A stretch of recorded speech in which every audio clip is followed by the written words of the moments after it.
உலக பாலியல் நல தின விழா மற்றும் ஸ்டெம் செல் விழிப்புணர்வு தின மருத்துவ கண்காட்சி தொடக்க விழா சென்னை வடபழனியில் உள்ள டாக்டர் காமராஜ் ஆண்களுக்கான சிறப்பு மருத்துவமனை வளாகத்தில் டாக்டர் காமராஜ் தலைமையில் மருத்துவர் ஜெயராணி காமராஜ் முன்னிலையில் வெகு விமர்சையாக நடைபெற்றது.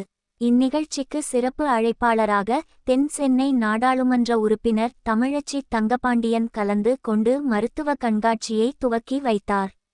அதனைத் தொடர்ந்து ஸ்டெம் செல் என்னும் அருமருந்து என்ற புத்தகத்தை வெளியிட்டனர். மேலும் நிகழ்வில் மருத்துவர் ராதாகிருஷ்ணன், மருத்துவர் நிவேதிதா மற்றும் மருத்துவமனை ஊழியர்கள் உள்ளிட்ட பலர் கலந்து கொண்டனர்.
இன்று ஆகாஷ் குழந்தையின்மை சிகிச்சை மையம் மற்றும் காமராஜ் ஸ்பெஷாலிட்டி ஹாஸ்பிட்டலுடைய ஒரு சரித்திர நாள்ல குறிக்கப்பட வேண்டிய ஒரு நாள்.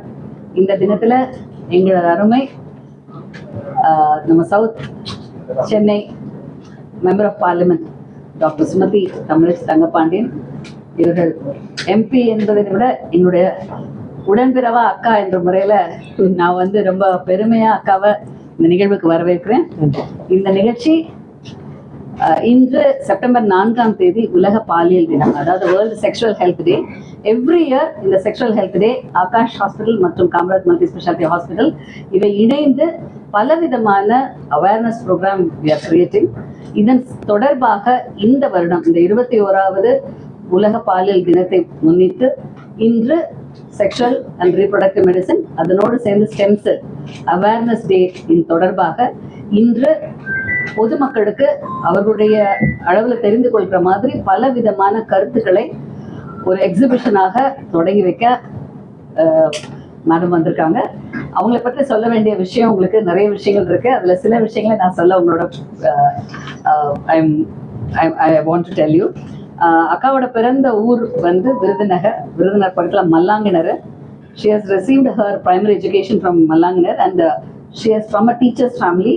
Akaoda father, mother, ரெண்டு பேருமே teachers, and they were all into the politics right from the young age.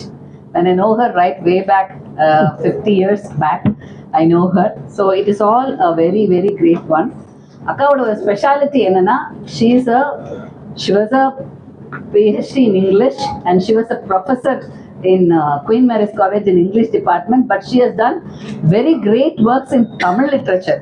very much innovative and very much inspirational to study in English and to do a lot of work in Tamil. இது வந்து ரொம்ப ஒரு அற்புதமான விஷயம், அக்காவோட அது ஒரு speciality. So எதை கொடுத்தாலும் அதை திறம்பட செய்வது அக்காவோட திறமை. அதற்கு வந்து நான் சொல்ல வேண்டிய விளக்கமேல் இன்றைய நம்மகிட்ட 2வது வருடத்துல சவுத் சென்னையோட எம்பியா இருக்கிறதுல எங்களுக்கு ரொம்ப ரொம்ப பெருமை. நிறைய விஷயங்கள் செஞ்சிருக்காங்க. அவர்கள் இந்த நிகழ்வுக்கு வந்தது எங்களுக்கு கிடைத்த பெரிய ஒரு சந்தோஷமான நிகழ்வு. And we really be grateful to you, Akka, and we welcome you on behalf of Akash and Kamaraj and the hospital and all the staffs here, Akka. Thank you. And may I request you to give your words of wisdom. உட்காந்து பேசலாம், பரவாயில்லையா? உங்களுக்கு அது ஈஸியா இருக்குமா? 11 மணிக்கு தொடங்க வேண்டிய ஒரு நிகழ்வு இன்றைய தாமதத்தினால், இன்றைய தினம் மாண்புமிகு இளைஞர் நலன் அமைச்சர் அவர்கள் சென்னை மாநகராட்சியிலே மழை எதிர்கொள்வதற்கான பணிகளுடைய மீளாய்வு கூட்டம், ரெவ்யூ மீட்டிங் ஏற்பாடு செய்திருந்தால் அங்கே சென்று விட்டு இங்கு வருவதற்கு தாமதமாகிவிட்டது. உங்கள் அனைவரிடமும் நான் அதற்கான மன்னிப்பை கேட்டுக்கொள்கிறேன். As my sister has rightly pointed out, அவங்க சொன்ன மாதிரி இந்த நாள் Akash fertility centre and hospital for Kamaraj hospital for men's health, இந்த மருத்துவமனையினுடைய ஒரு சரித்திரத்தில் பொறிக்கப்பட வேண்டிய நாள்.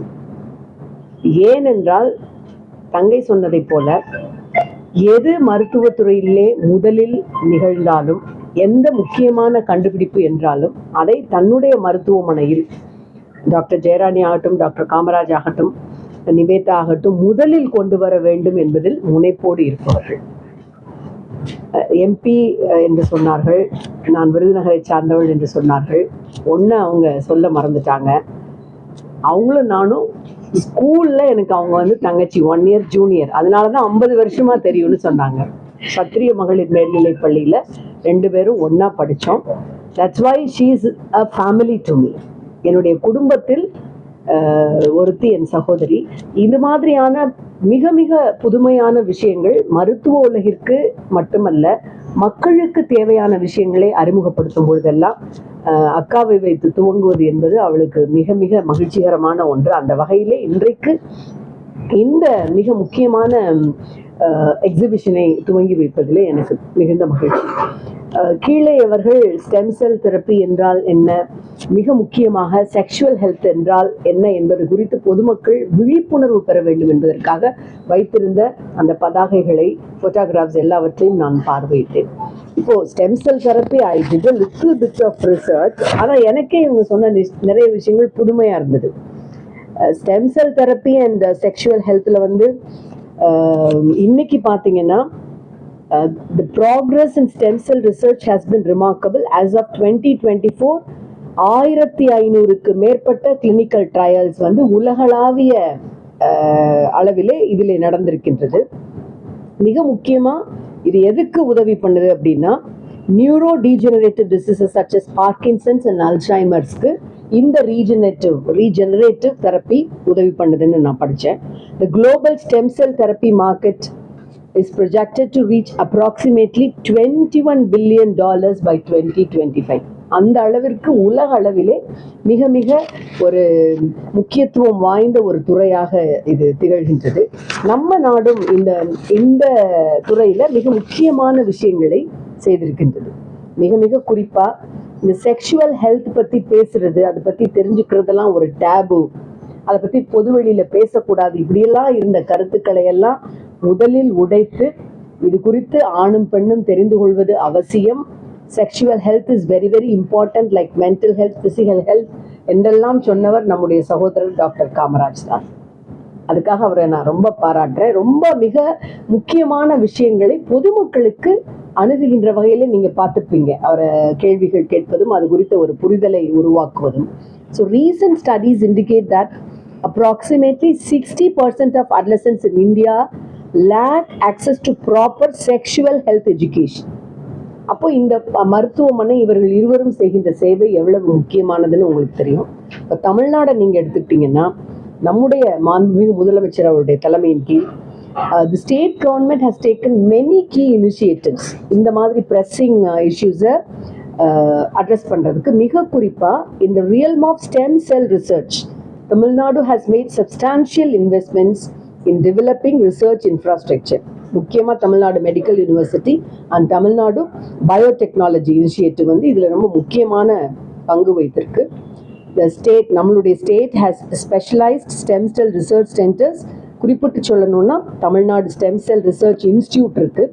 அது மூலமாக இது பற்றின நிறைய அவேர்னஸ் ப்ரோக்ராமை நம்ம அரசாங்கம் மாண்புமிகு முதலமைச்சர் அவர்கள் சார்பில் செய்துட்டு வருது. மிக முக்கியமாக நான் குறிப்பிட்டு சொல்லணும்னா தமிழ்நாடு தான் ஒரு முன்னோடி மாநிலமாக setting up ethical frame works and guidelines.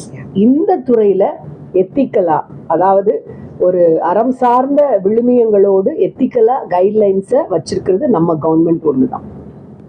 Sexual ஹெல்த்தில் Tamil Nadu வந்து ரொம்ப மிகச்சிறந்த இனிஷியேட்டிவ்ஸ் எடுத்திருக்கு. அதுக்கு ரொம்ப முக்கியமான programme Tamil Nadu health system reform programme. அது வேர்ல்ட் பேங்கோட சப்போர்ட்டோட பண்ணிட்டு. இப்போ இவ்வளவு தமிழ்நாட்டில் இந்த ஸ்டெம் செல் தெரப்பிக்கு, செக்ஷுவல் ஹெல்த்துக்கு ஒரு கண்டியூசிவ் அட்மாஸ்பியர் நிலவரப்போ மருத்துவர்கள் இவர்களைப் போல 2 மருத்துவர்கள், இளைய மருத்துவர் நிவேதா தம்பி, இவங்கெல்லாம் இதை முன்னெடுத்துட்டு போகிறதுங்கிறது ரொம்ப முக்கியமான விஷயம். நானே இங்கே வந்து தெரிஞ்சுக்கிட்டது, நான் இவ்வளோ நாள் வரைக்கும் ஸ்டெம் செல் கொடுக்குறதுனா அது ப்ளசண்ட்டாக நம்ம தாய்மார்கள் கருவுற்ற அந்த இடத்துல அந்த கொடியிலேருந்து மட்டும்தான் எடுக்க முடியும்னு நான் நினச்சிட்டு இருந்தேன். இப்போ தான் அவங்க சொன்னாங்க அது ஃபேட்லேருந்து எடுக்கலாம். It is used even for knee surgery. It is used even to regenerate your aging process. இந்த மாதிரியான விஷயங்கள் எல்லாம் எனக்கு இங்கே வந்தவுடன் தெரிந்தது. ரொம்ப ஆச்சரியமாக இருந்தது. அப்போ பொதுமக்களுக்கு இது எவ்வளோ முக்கியமான கான்ஃபரன்ஸ் அப்படிங்கிறத நீங்கள் புரிஞ்சுக்கலாம். மிக முக்கியமாக நான் டாக்டர் ஜெயராணிட்ட, டாக்டர் காமராஜிட்ட எப்போவுமே வியந்து பார்க்குற ஒரு விஷயம் என்னென்னா, அவங்க 2 பேரும் தேக்கம் இல்லாமல் மருத்துவத்துறையில் எப்பொழுதும் தன்னை புதுப்பித்து கொண்டே இருப்பார்கள். என்ன புதுசாக வருது இந்த இதில், இப்போ ஸ்டெம் செல்லில் என்ன புதுசாக வருது, அதை உடனே இந்தியாவில் வந்திருக்கோ இல்லையோ அல்லது சென்னையில் வந்திருக்கோ இல்லையோ ஆகாஷ் மருத்துவமனையில் உடனே கொண்டு வரணும். ஸோ அந்த ஒரு ஃபயர் அண்ட் பேஷன் தான் என்னுடைய தங்கைட்ட எனக்கு ரொம்ப பிடிச்ச விஷயம். எதையுமே திட்டமிடலோட மிகப்பெரிய ஒரு விழிப்புணர்வு இனிஷியேட்டிவாக செய்கிறது வழக்கம். ஒவ்வொரு முறையும் கிட்டத்தட்ட வருடங்களுக்கு ஒரு 4 கான்ஃபரன்சஸ், இனிஷியேட்டிவ் ப்ரோக்ராம்ஸ், அவேர்னஸாவது இவங்க பண்ணிடுவாங்க, கப்புள் 2 பேரும் சேர்ந்து. போன வருஷம் கூட நான் அப்படி ஒரு பெரிய 2 days doctor conference, she was very very instrumental in that, அதில் வந்திருந்தேன். அந்த வகையில் பார்க்கும் பொழுது தென் சென்னை பாராளுமன்ற உறுப்பினராக என் தொகுதியிலே இருக்கின்ற இந்த மருத்துவமனையில் இன்றைக்கு இந்த கண்காட்சியை துவங்கி வைப்பதில் மகிழ்ச்சி என்றாலும், என்னுடைய உடன்பிறவா சகோதரியாக ஜெயாவினுடைய இந்த மிகப்பெரிய முயற்சிக்கு நானும் பங்கு பெற்று இதிலே துவங்கி வைப்பது மிகுந்த மகிழ்ச்சி.